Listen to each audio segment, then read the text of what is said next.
Andrea's heart raced as she held the cream-colored envelope, her 12-year-old son Daniel standing beside her.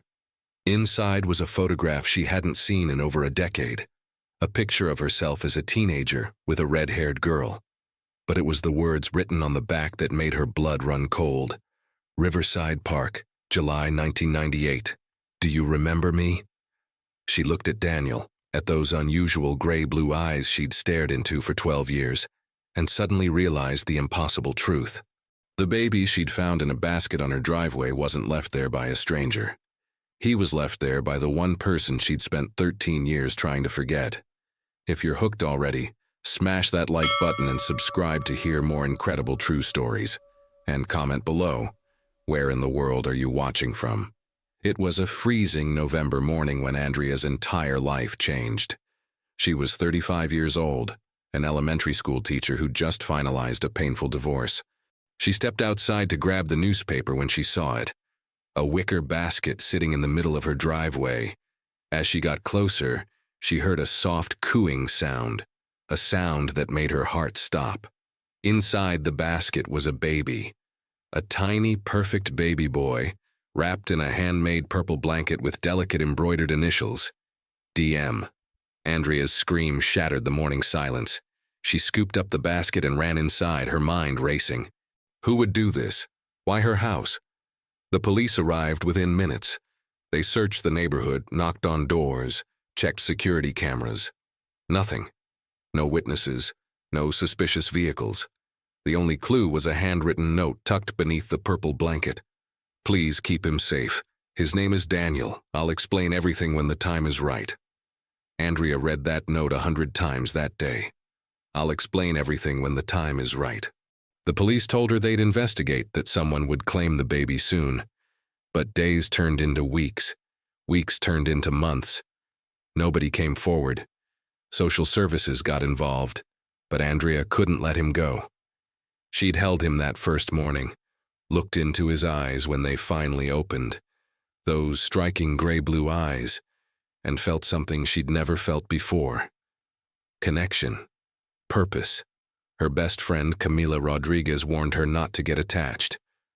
That heartbreak was inevitable. But Andrea's heart had already decided. She applied to be Daniel's emergency foster parent.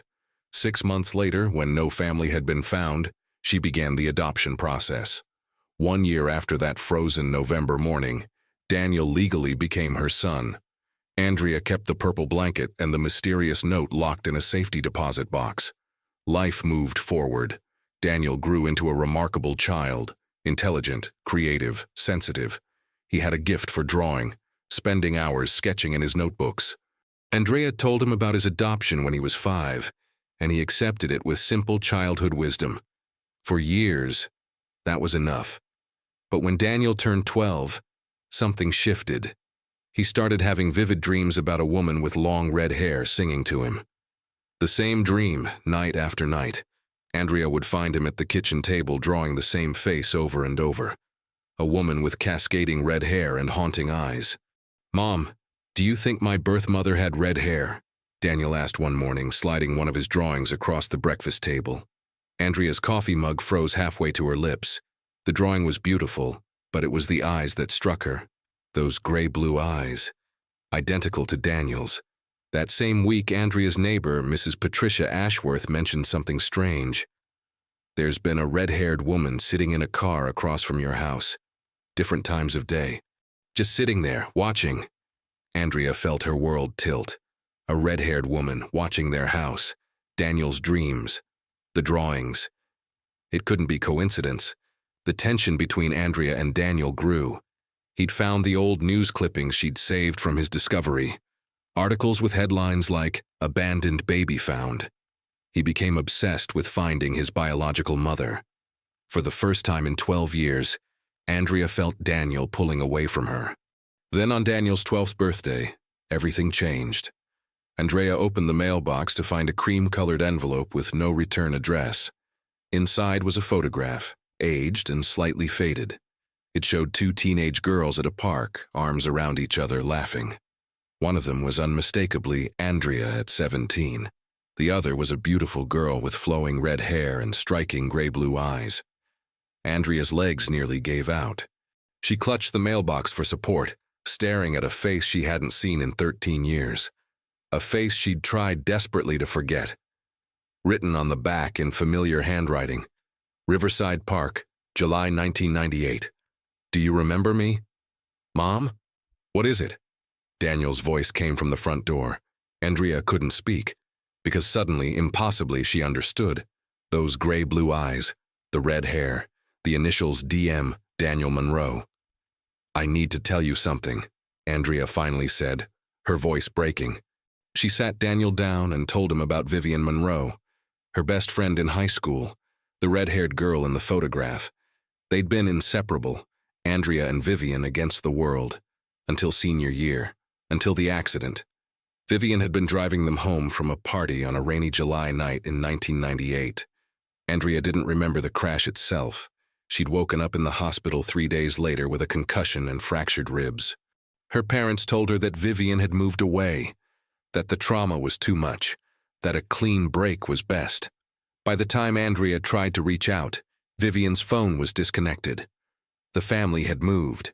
Vivian Monroe had vanished. What does this have to do with me? Daniel asked quietly, though Andrea could see in his eyes that he already knew. Together, they hired a private investigator named Marcus Chen. Within 2 weeks, Marcus uncovered the truth. Vivian hadn't just moved away after the accident. She'd been pregnant. Hospital records showed she'd given birth to a baby boy 3 months after the crash. The birth date matched Daniel's age exactly. But there was more. Medical records indicated Vivian had suffered a severe traumatic brain injury in the accident, the kind that causes cognitive impairment, memory issues, seizures, the kind that never fully heals. The initials on the blanket, Daniel whispered. DM Daniel Monroe. Andrea felt like she was drowning. Vivian had been pregnant during the accident, had given birth while dealing with a brain injury, had somehow found Andrea's address 12 years later and left her son on the driveway of the one person she'd trusted most. Another envelope arrived 3 days later. Inside was just an address, Meadowbrook Care Facility, and a room number, 237. Andrea and Daniel drove there in silence. The facility was a long-term care center for patients with traumatic brain injuries. Room 237 was at the end of a quiet corridor. Andrea knocked, her heart hammering. Come in, a soft voice called. Andrea pushed open the door and saw her, Vivian Monroe. Older, thinner, her red hair now streaked with premature gray. But those eyes, those gray-blue eyes that Daniel had inherited, were unmistakable. Vivian looked up from her book. When she saw Andrea, her face crumpled. You came. I wasn't sure if you'd understand the photograph. What Vivian told them over the next hour shattered and rebuilt Andrea's understanding of love.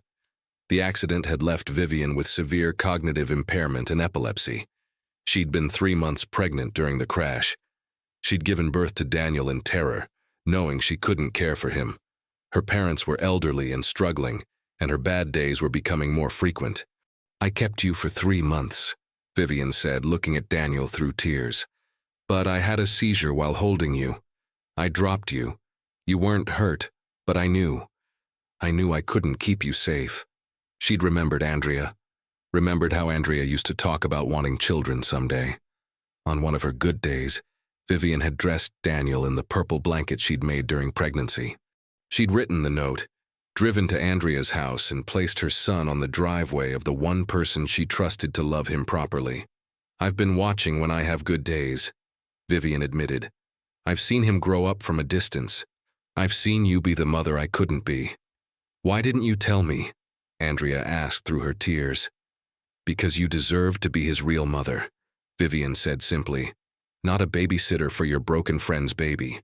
Vivian handed Daniel a leather journal filled with letters, one for every birthday she'd missed, explanations of her love, her sacrifice, her impossible choice. I'm not getting better, Vivian said quietly. The doctors say I have maybe 2 to 5 years before the lucid moments stop. I sent the photograph because I wanted you to know the truth, before I forgot it myself. Andrea made a decision that day.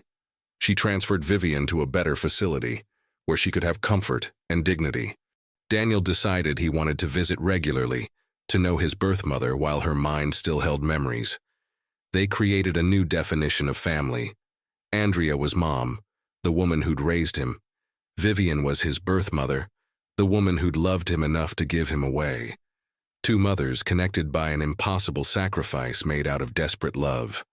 On Mother's Day, 6 months after their reunion, Daniel read aloud from Vivian's journal to both his mothers. Andrea and Vivian sat on either side of Daniel, and for the first time in 13 years, the two best friends held hands. Andrea looked at the photographs she'd framed, two teenage girls laughing at Riverside Park, next to a new photo of Andrea, Daniel, and Vivian together. Proof that family isn't always simple. Sometimes it's complicated and painful and more beautiful for it. I found a baby in a basket on my driveway 12 years ago, Andrea thought. And I discovered that sometimes the greatest love stories aren't about romance.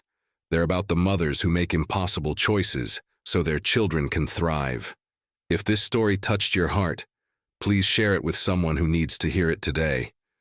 Comment below with your thoughts and subscribe for more incredible true stories every week.